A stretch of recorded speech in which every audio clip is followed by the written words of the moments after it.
बंधु मैंने आज कार्यक्रम को आपण मानक स्वागत। आज कार्यक्रमटी कर्कट राशि व्यक्ति विशेष मानक बहुत गुरुत्वपूर्ण अटे। कारण कर्कट राशि व्यक्ति विशेष मानकर जीवन एही श्रावण मास ठारू एक नूतन मोड़ नेबापाई जाउछि। आपणक जीवन में किछि विशेष घटना घटिबाको जाउछि। कारण किछि प्रमुख ग्रह निजर राशि परिवर्तन करि सारिथिबा बेले आउ किछि ग्रह निजर राशि परिवर्तन करिबाको जाउछन्ति। शनिदेव निजर राशि परिवर्तन करि सारिछन्ति एवं 13 जुलाई ठारू बकरी मध्य होई सारिछन्ति। देवगुरु बृहस्पति राहु केतु मध्य निजर राशि परिवर्तन करि सारिछन्ति। 16 जुलाई को सूर्य मध्य निजर राशि परिवर्तन करिछन्ति। 29 जुलाई को मंगल एवं 26 जुलाई रे शुक्र निजर राशि परिवर्तन करिवे।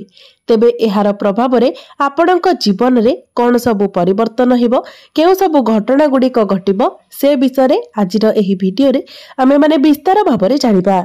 सेथिपई आपणकर जदि कर्कट राशि होइथाय तो वीडियोटी को स्किप न करी शेष पर्यंत निश्चय देखंतु एवं वीडियोटी को लाइक करी चैनल टी को सब्सक्राइब करि दियंतु।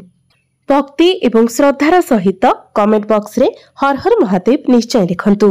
तेबे बंधु माने आपणकर प्रथम भाव रे विराजमान अछंती बुध, द्वितीय भाव रे विराजमान अछंती मंगल एवं केतु, अष्टम भाव रे विराजमान अछंती राहु, नवम भाव रे विराजमान अछंती शनि, एकादश भाव रे विराजमान अछंती शुक्र एवं आपणकर द्वादश भाव रे विराजमान अछंती सूर्य एवं गुरु। तो बंधु माने गुरु जेहेतु आपणकर द्वादश भाव रे अछंती खराब स्थिति रे अछंती, तेनु आपणको आपणक स्वास्थ्य प्रति ध्यान रखिबाको हेबो। गुरु हेउछंती चर्बीर कारक ग्रह। तो एही समय आपणकर मोटापण अधिक होई जाय पारे किबा आपण अधिक दुर्बल होई जाय पारंती। एही समय आपणकर इंडाइजेशन भली समस्या देखा दे पारे, लिवर रे किछि प्रॉब्लम देखा दे पारे, डायबिटीज भली प्रॉब्लम देखा दे पारे। तो आपण जेते पारिबे हेल्दी फूड खाइबा पई चेष्टा करंतु। अधिक जंक फूड किबा बाहरर खाद्य को आपण अवॉइड करंतु। एहा व्यतीत राहु आपणकर अष्टम भाव रे थिबा हेतु आपण जेतेबेले जानवाहन चलाउछंती सेतेबेले विशेष सतर्क रहिबाको पड़िबो। कारण राहु आपणकर अष्टम भाव रे थिबारु आपणकर एक्सीडेंट हेबार जोग बनुछि। तेनु आपण जेतेबेले गाड़ी चलाउछंती किबा जेतेबेले चालुछंती मध्य आपणकर पाद खसी जिबार संभावना रहुछि। तेनु आपण चलाबुला करिबा समय किबा गाड़ी चलाइबा समय अधिक सतर्क रहिबा पई चेष्टा करंतु। विद्यार्थी मानक पाई मध्य एही श्रावण मासर समय बहुत भल रहुछि। आपण जदि पाठ पढ़ा रिलेटेड किछि भी बड़ डिसीजन नेबा पई चाहुचंती किबा किछि भी स्टेप नेबा पई चाहुचंती ताहा आपणक पई लाभदायक रहिबो। एही श्रावण मास परे जदि आपणकर किछि एग्जाम अछि, आपण किछि कॉम्पिटिटिव एग्जाम देउछंती, सेथिरे निश्चित भाबरे आपणको सफलता मिलिबो। किबा आपण जदि कोनोसी कंपटीशन रे पार्टिसिपेट करंती सेथिरे मध्ये आपणको सफलता मिलिबो। आपण जदि कोनोसी फॉर्म फिलअप किबा एडमिशन नेबा पई चाहुचंती तो आपण ताहा मध्ये करि परिबे। कारण पाठ पढ़ा पई एही समय आपणको पई बहुत भल रहुछि। तेबे बंधु माने प्रेम जीवन रे किंतु आपणको सतर्क रहिबार अछि। विशेष करी आपणको आपणकर बाणी उपरे संयमता रखिबार अछि। आपण स्ट्रेट फॉरवर्ड होई मुहामुही एमिति किछि न कहि दियंतु जहा फल रे आपणकर प्रेम जीवन रे समस्या सृष्टि हेबो। आपणकर गोटिए पद कथा पाई आपणकर बहुत भल संपर्क भांगी जिबार मध्य संभावना रहुछि। कारण आपणकर बाणी भाव अर्थात द्वितीय भाव रे मंगल विराजमान अछंती, जे कि हेउछंती अग्नि तत्वर ग्रह।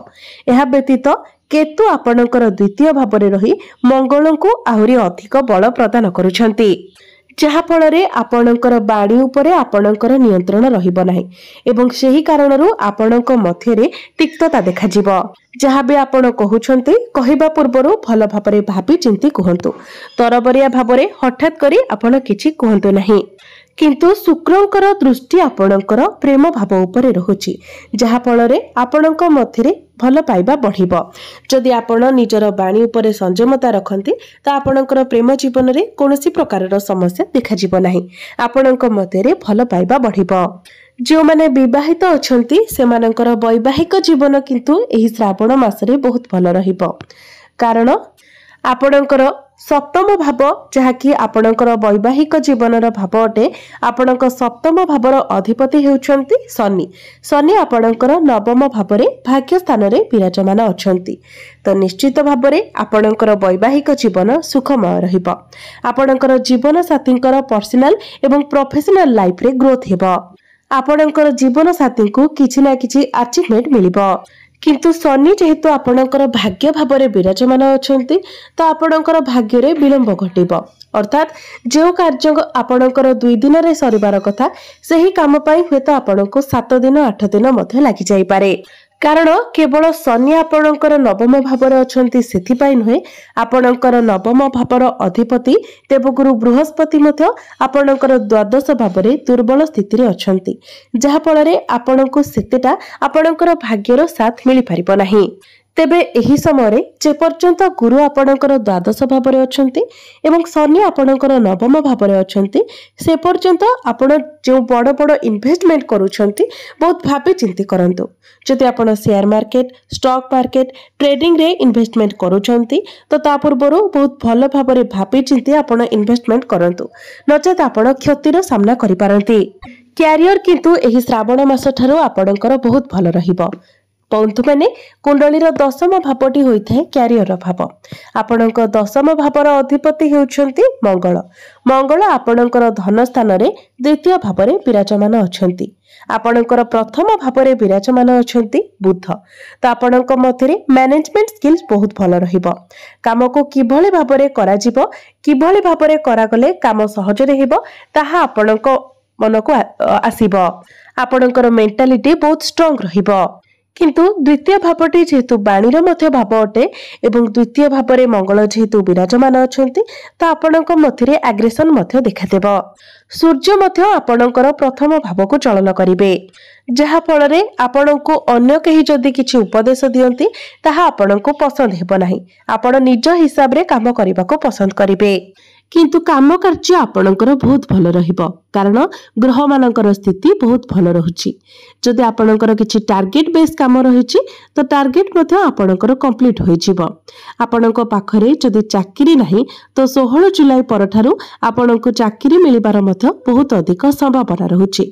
तेनु आपण निज तरफरु चेष्टा जारी रखंतु। विशेष करी जदि आपण टेक्निकल लाइन रे काम करूछंती मैनेजमेंट रे काम करूछंती कंप्यूटर रिलेटेड काम करूछंती हार्डवेयर सॉफ्टवेयर काम करूछंती ए सब क्षेत्र रे आपनको बहुत अधिक सफलता मिलिबो। किंतु मने रखंतु प्रत्येक क्षेत्र रे आपनको आपनकर क्रोध को नियंत्रण रे रखिबार अछि एवं बाणी रे संयमता रखिबार अछि। बिजनेस कथा जदि कहिबा तो बिजनेस मध्य एही श्रावण मास परठारो आपनकर बहुत भल रहिबो कारण शुक्र आपनकर लाभ स्थान रे विराजमान अछंती एवं आपणकर धन भावर अधिपति सूर्य मध्य आपणकर प्रथम भावरे अछंती। तो आपणकर इनकम बढ़िबो फाइनेंशियल ग्रोथ हेबो। आपण टंका संचय करबाकू समर्थ हेबे जहा फଳରେ आपणकर बैंक बैलेंस बढ़िबो। आपणकर बिजनेस को आपण जदि आगो को बढ़ांती सेथिरे मध्य आपणको लाभ प्राप्ति हेबो। एबे आसंतु जानिबा किछि उपाय विषय जे उपाय गुडिक करिबा द्वारा आपणको अधिक मात्रा रे शुभ फल प्राप्ति हेबो एवं जहा किछि अशुभत्व रहुछि से सब खंडन होई जिवो।